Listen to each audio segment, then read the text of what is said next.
Sir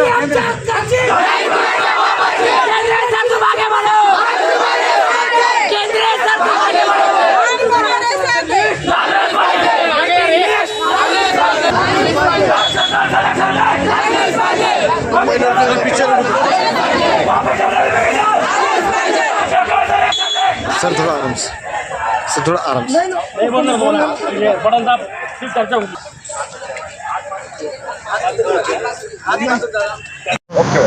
2023 ला आमची add आलेली आहे महावितरण विद्युत सहाय्यकची.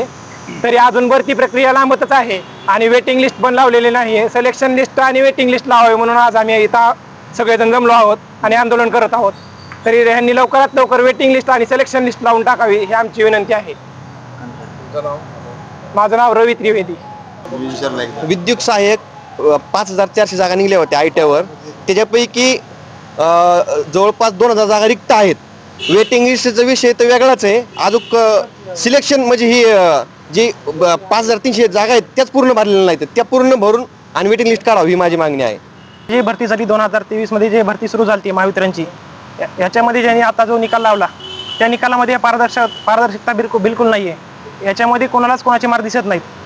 आणि दुसरी गोष्ट म्हणजे नुकतीच महापरीक्षेची पण एक्झाम झाली होती आणि वितरणची पण. या दोन्ही लिस्टमध्ये 1700 मुलं असे आहेत, 1700+ मुलं आहेत असे आहेत की ज्यांचं सिलेक्शन दोन्ही ठिकाणी झालेलं आहे. त्याच्यामुळं वेटिंग लिस्टमध्ये भरपूर अशी मुलं आहेत की त्या मुलांवर अडकले आहेत. तर आमची अशी विनंती की जे 1700 मुलांचा आढा घेऊ आणि दुसरे जे मुलं आपले डॉक्युमेंटवर इकट्टे ना असे 2000+ जागा शिल्लक राहणार आहेत. तर त्या 2000 जागांची त्यांनी सेकंड सिलेक्शन लिस्ट लावावी आणि प्लस वेटिंग लिस्ट लावावी. महावितरण विद्युत सहाय्यकची आम्ही परीक्षा दिली. परीक्षेमध्ये आम्ही सिलेक्शन होण्याचा 1-2 मार्काने राहिलो आहोत आणि सिलेक्शन वेटिंग लिस्ट सोबत सेकंड सिलेक्शन लिस्ट लावण्यात यावी आणि त्या मुलांना 2025 पर्यंत लवकरात लवकर जॉईनिंग देऊन त्यांच्या 3 वर्षाचा कंत्राटी कालावधी 1 वर्षापर्यंत करण्यात यावा. बघा याच शांत बस ना. बाईट द्यायला 1 मिनिट थांबा प्लीज. आज या ठिकाणी आम्ही हजारोच्या संख्येने महाराष्ट्राच्या कानाकोपऱ्यातून इथं विद्यार्थी जमा झालेलो आहोत. विषय अनेक आहेत जे की MSCBच्या भरती संदर्भातले. यामध्ये महावितरणचे विषय आहेत, पारेषणचे आहेत, महानिर्मितीचे आहेत. आता महावितरणचे जे विषय आहेत ते या ठिकाणी मी तुम्हाला सांगतोय. याचं कारण असं आहे की आपण महावितरणच्या प्रादेशिक कार्यालयासमोर या ठिकाणी बोलतोय. ही तुम्ही गर्दी पाहत असाल, तुम्ही प्रत्येकाचं तिकीट चेक करू शकतात. महाराष्ट्राच्या कानाकोपऱ्यातून आमच्या नावावरती आम्ही सांगितलं, सगळे विद्यार्थी या ठिकाणी जमा झाले. तर तुम्ही परवा एकदा तिकीट पण एकदा सगळं दाखवून द्या. कुठून आपण आलो त्यांना बी लक्षात येऊन जाऊ द्या. बरोबर आहे. म्हणजे एकही जिल्हा तालुका गाव नाही ज्या ठिकाणचे विद्यार्थी आले नाहीत असं नाही, सगळीकडचे विद्यार्थी. तर मग महावितरण मध्ये 5386 पदाची भरती राबवल्या गेली. त्याच्यामध्ये 3400च्या आसपास विद्यार्थी आहेत ज्यांचं कागदपत्र पडताळणीला आले आणि ते विद्यार्थ्यांना आता मेल यायला सुरू झालेले आहेत. पण जे 3400च्या वरचे जे विद्यार्थी 5386 या विद्यार्थ्यांची सेकंड सिलेक्शन लिस्ट लागली पाहिजे आणि जेवढ्या जागा होत्या त्याच्या 50% ची वेटिंग लिस्ट लागली पाहिजे. महावितरणमध्ये असिस्टंट इंजिनियर पदाची वेटिंग लिस्ट लागली पाहिजे. असिस्टंट इंजिनियर पदासाठी जी गेटची सक्ती अनावश्यक टाकलेली अचानकच मध्येच, आतापर्यंत कधीच नव्हती महावितरणमध्ये, ती अचानक टाकलेली ती गेटची सक्ती रद्द झाली पाहिजे. ITI, पॉलिटेक्निक आणि इंजिनिअरिंगच्या बेसिसवरती ज्या काही जागा दरवर्षी रिक्त होतात त्या जागा MPSC, UPSC, SSC प्रमाणे भरल्या गेल्या पाहिजेत. त्यासोबतच महत्वाची गोष्ट म्हणजे कंत्राटी पद्धत जी आहे 3 वर्षाची, ITIच्या विद्यार्थ्यांना 20,000, 21,000 आणि 22,000 3 वर्ष काम करावं लागतंय 20,000 रुपये महिन्यानं. तर या विद्यार्थ्यांना तेवढ्या पैशामध्ये त्यांचा खर्च सुद्धा भागत नाही. चौथी महत्वाची गोष्ट म्हणजे अशी आहे की जे विद्यार्थी ज्या भागातले आहेत तिकडच्या भागात जर त्यांना जॉईनिंग भेटली तर त्यांचे जे वयस्कर आई वडील असतील, त्यांचे कधी छोटे मोठे आजार असतील तर त्या मुलीला नोकरी लागल्यानंतर त्यांच्या आई वडिलांची सेवा करता येईल.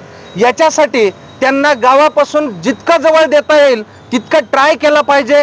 नसेल वॅकन्सी पोझिशन तर किमान जिल्ह्यात, किमान विभागामध्ये तरी विद्यार्थ्यांना जॉईनिंग भेटली पाहिजे.